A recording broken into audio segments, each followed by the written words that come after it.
I'm Janice Powers, and I'm here to share my story with you.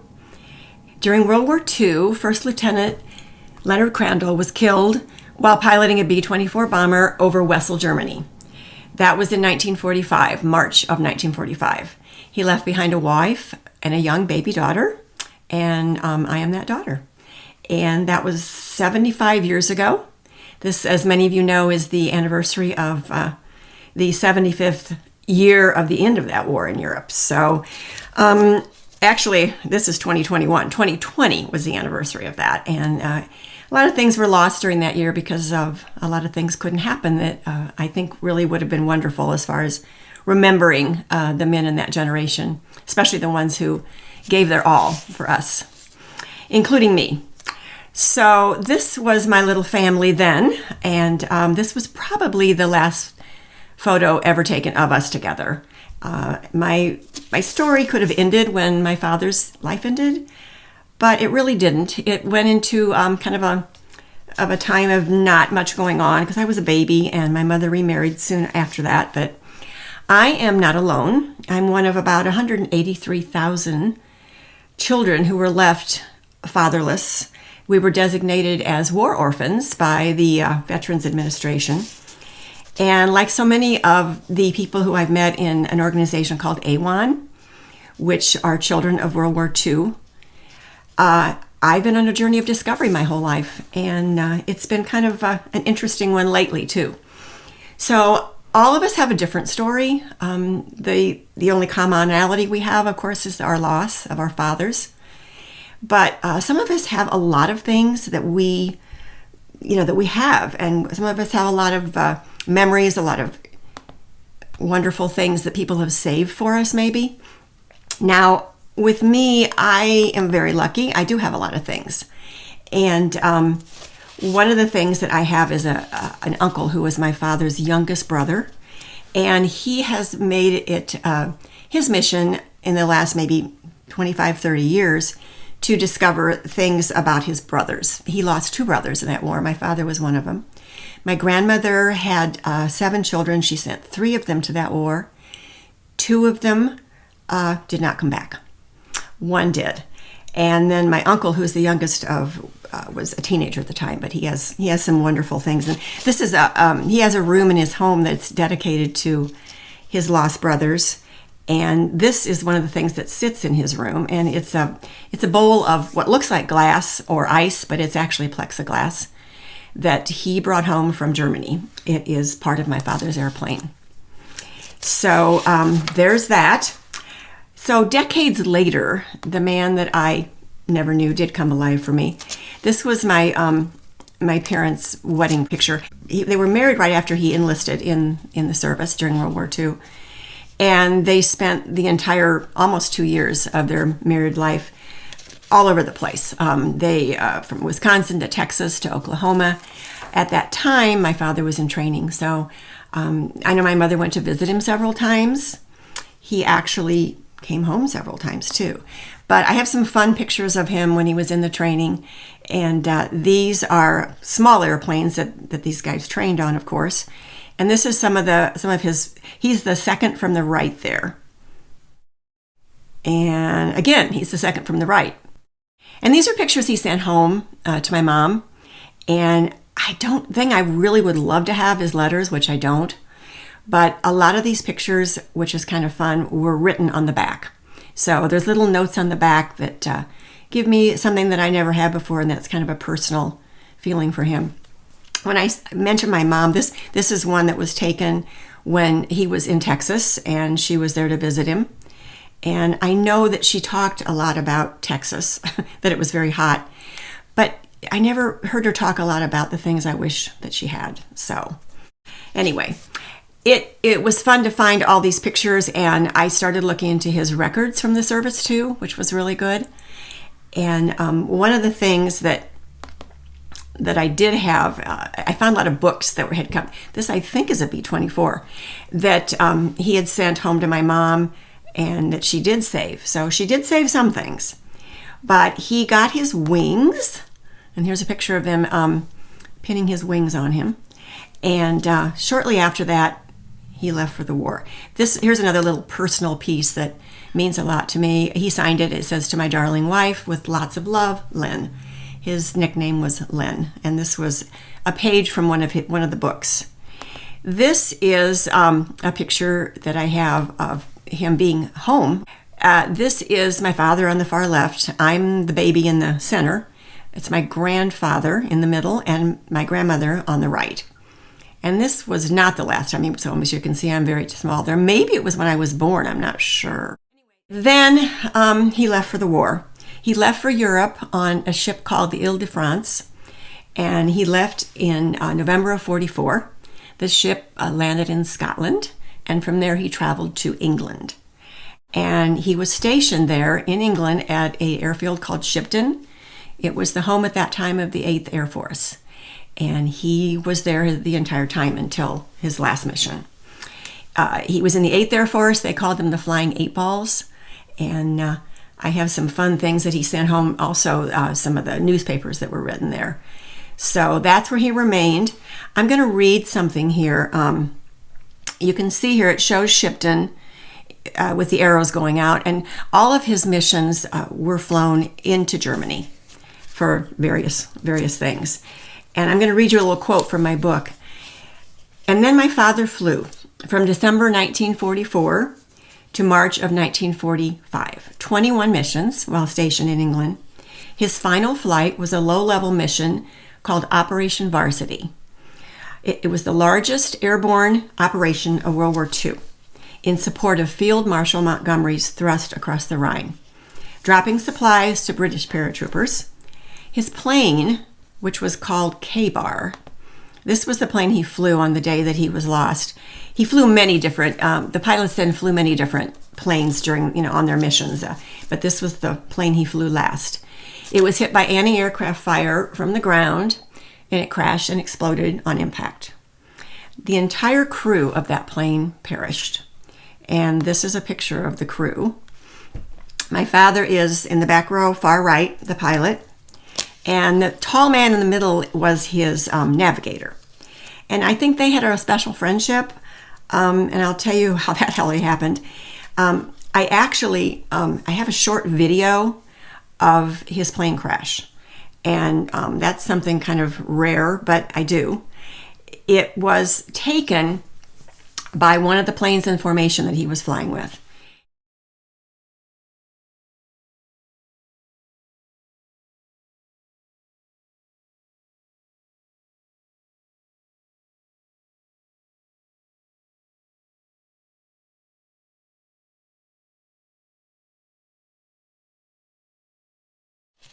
It came to me many years later. Actually, it came to my mother. She never watched it, which I don't think she would have. It would have been hard for her to watch. It really would have. So here's another picture I have. Actually, this is a painting that I did of a photograph. And I'll talk about that later, about the book that I wrote. But if you see the plane in the center of this with the bombs dropping, that is my father's plane on that particular mission. I don't know which mission this is, but... And if you look at this man, the gentleman, the tall one in the middle there, I was able to speak to him. And I'll tell you why, because he was my father's navigator on all of his missions, except for the last one. And for reasons I don't know, he was not on that mission. So he survived, and he came home after the war. But he was very close with my dad, and he gave me some nice personal stories of him. This is the picture that he sent me that he said one of his grandchildren had ruined. But this is him, the navigator, and he is on the right. My dad's on the left, and they are in London. You can see the double-decker bus behind him there. So this is kind of a fun picture, probably when they had some time off to go in. The video was discovered by a Belgian Air Force soldier about 25 years ago who was very young, and he was very interested in World War II history, as so many people are, that in Europe, especially in Holland and Belgium and in France. And he was actually researching crash sites. And he found my father's plane crash site. And he found it with the help of that video. He was able to use that to identify some of the things.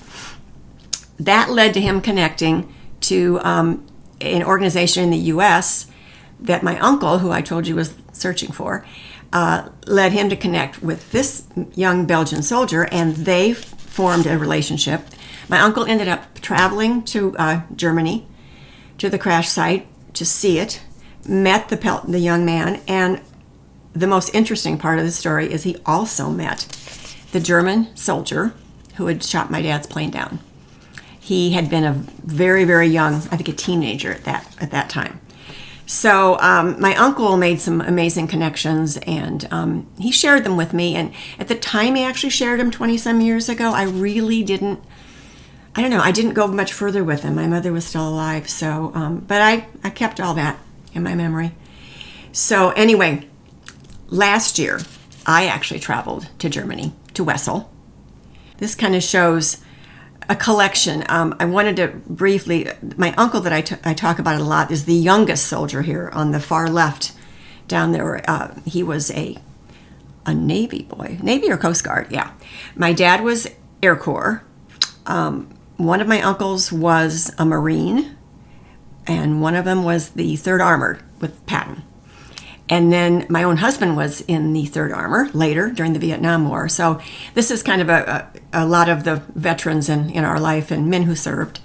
And many of them, thank God, did come home. Last year, I traveled to Wessel, Germany. And there I met a Dutch man who lives in Holland, in the Netherlands, who is also a historian and has researched much of the World War II things, and he actually discovered the crash site because of Peter, who was the Belgian soldier. Anyway, he has since made it a mission of his, a personal mission, to take care of that place. And interestingly, the site is actually a forest, and because of where it is, it has remained exactly the way it was 75 years ago. It's, nothing's been built there, nothing has changed, it's out in the country. And there is a plaque that is there, a picture of my dad's crew, and this is myself. This is 2019, good heavens. And this is myself with the Dutch couple that has adopted my father's grave, where he is buried in Margraten, Holland. And they came on that same day to visit the crash site with me. And as they do, it's such a beautiful thing. They brought flowers. And this is the picture that sits there. It's being protected by people who care about it there. So I'm told that someone goes and visits here on my father's birthday, on the anniversary of when the plane crashed, and other times, maybe holidays also. The same day that we did that, after we went there, we put the flowers there and we talked and we had a wonderful time. And then we went to a hotel, which is, it's on the, you can see the Rhine River on the right there.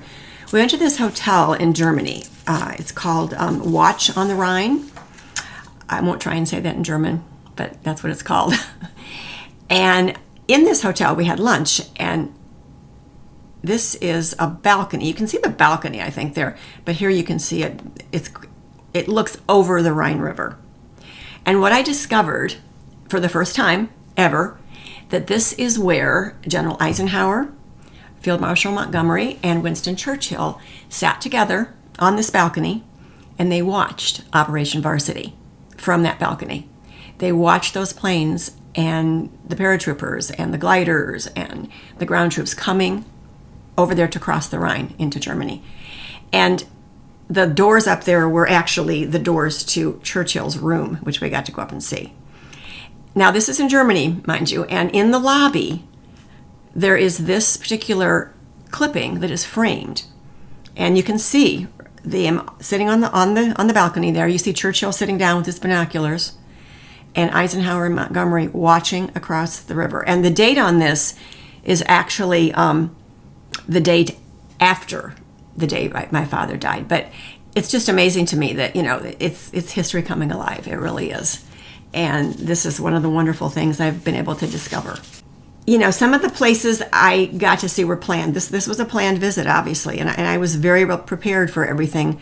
But there was some unplanned things that happened. And this is the magical part. This is the thing that I think makes the story, for me, very, very special. Because I did see my father's grave 50 years ago when my husband was in the Army. But I don't know, I was in a different frame of mind then. So, but I want to tell you about a little trip I made to England, probably like 25 years ago, 30 years ago, to gardens. It was a garden tour, believe it or not. And on one of the days we had a free day in London, and I actually walked into a chapel at St. Paul's Cathedral that I did not know existed. It's at the back of the cathedral, and I immediately walked in there and saw the stained glass windows, and they were obviously American soldiers. You know, they were beautiful. There was the Navy, there was the Air Force, there was the Army, and it was lovely. And I sort of like looked around and said, "Where am I?" And I was approached by a gentleman who came up and said, "Would you know somebody who was lost in World War II?" And I'm like, "Well, yes, my father." And there's a book there. This is the cover of the book. And the book is called The Roll of Honor. And it's a huge book. And it sits in the middle of the chapel. It's open. And every day, he told me they turn the page. And it begins with the alphabet, with A. And it is a roll of honor of all the men American servicemen, who died while stationed in the United Kingdom. And I didn't even know this thing existed. So it was quite an experience for me. And a couple of days later, I went on another leg of my garden tour. And as the garden tour ended, we were at Dover Castle. Someone said, "Oh, would anyone like to go underneath the castle? There are tunnels from World War II under there, where the RAF had their headquarters." And I'm like, "Okay, sure." So at the end of these tunnels, and this is a room that you can see after going through it's a corrugated, it's quite a dark place. It was actually used as a hospital in World War II too, for the Air Force by the British. But at the end of the tunnel, you are literally in the cliffs of Dover, and they have carved out a window. So you can sit in this room that you see in this picture and look out over the channel and see the planes coming back to England. And as I looked down on these boards that you see there, I saw a little red mark that said Shipton, and that was where my father was stationed. So another wonderful bonus that happened. And I think this trip to me sort of made me realize I did need to look for more and do more, and the time came for me to do that. After my mother passed away, I found this book. This is actually the book that refers to the chapel, to my father being in that book in London, and his name is inscribed on it, and inside it has been written to my mother. And I didn't know this existed until after she passed away about 10 years ago. So, you know, things come and go, and it's kind of amazing how stories develop and how someone like me gets to do these wonderful things and discover things. So this is going to bring me to another of the places I discovered recently. And this was 3 years ago, actually. This is where my father's buried, in Margraten, Holland. It's the American cemetery there. It's a beautiful place. If anyone's ever been there, it's incredible. There are over 8,000 graves there, and they're all World War II American soldiers. There's also a wall of the missing with thousands more, but one of those graves is my father's, and that is this one. And this is where I first met my husband and I, the couple who has adopted his grave. This cemetery has been in existence basically since 1944. It has evolved to what it is now, but every one of those 8,000 graves, every one of them is adopted by someone right now who takes care of it, who comes there on the anniversary of their death, who comes there on Christmas, on Easter, on Memorial Day, on Veterans Day, and brings flowers, real flowers. So this was pretty special. There are two of my father's. My father's buried there. There's also two of his crew members who are buried there. And this is one of his other crew members that I went to those two and paid a tribute to them also. So that's a pretty amazing story if you don't know about that cemetery. And it's incredible. It really is. So for most of my life, there was silence, but not anymore. Now it's been a wonderful journey. This is something that I did when I got back from that trip to Margraten and to Holland. And this is a travel journal that I kept. And I will hope to go back. Right now I hear the cemetery's closed, and that's too bad.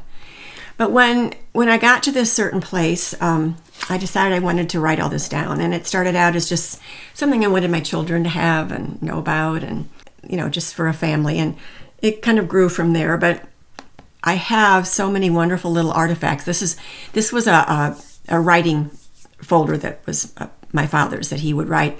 And I don't have any personal letters written to my mother, which I would love, but I do have a lot of things that he did write notes on. But I chose this as something to use for the cover of my project, which was my book. And this is how it ended up on the cover with the title and the subtitle on it too. And the book was fascinating to write. And I'm so glad I did it. In this picture, you'll see a book on the right-hand side it says The Liberators Who Never Returned. And I mentioned the young Belgian officer who had researched crash sites. And this was a book he wrote. Now, he wrote this. It was never published. He simply, and he wrote this before we had the resources we do now, with the internet. He wrote this for all the crashes he found in Germany. And he wrote it for the families who were left behind. And one of these was sent to my mother. And it's so full of wonderful information. And this is a wonderful story. He ended up marrying my cousin. They met through my uncle and her going over there to see the crash site. And that's her story. It's a wonderful story too. But they met and married. And there's more to that one. So 2 years ago, this is a B-24, if you can see. And this is at my local airport here in Peoria, Illinois. And this is part of a tour that they didn't this year, of course, but they fly to different airports. And I'd never seen a B-24 before.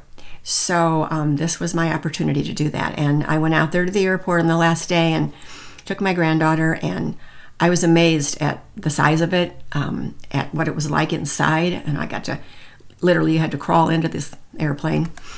Not like airplanes we have now. And I didn't fly in it. I would have loved to, but I didn't. I got to get inside, see the cockpit, and the most moving part, I think, was when I stood outside when it flew away. When it flew up, went up into the air and left the airport, and that was pretty amazing too. So for most of my life, my dad wasn't real. He was pictures. He was on the piano in my grandmother's house. He was in an album that was in the bottom of my mother's drawer. He was newspaper clippings. He was a ghost. But now he's not. He was my inspiration for writing my book, and it made him real to me in ways that I can't even explain. And not only it made him real, but it also, I learned so much in this research about World War II and about pilots especially, and what they went through, what it was like to fly one of those wings of fire and steel, as they say. I learned wonderful stories about that, and I've met so many wonderful people, connections. It's just been an incredible journey. This is my book that I've written, and it's really just my story. My dad left this world on wings, and I think he gave me wings to fly in ways I never flew before. So I am proudly his daughter of First Lieutenant Leonard J. Crandall, 8th Air Force, pilot, KIA March 24. Thank you for letting me share this story. Thank you for the World War II monument, and I know that they have a wonderful relationship with A1, and I think my relationship with A1 has led me into places I never would have gone before, so I thank them too. And I thank you for listening, and if there are questions, I would love to hear them or try to answer them as best I can. Thank you. Goodbye.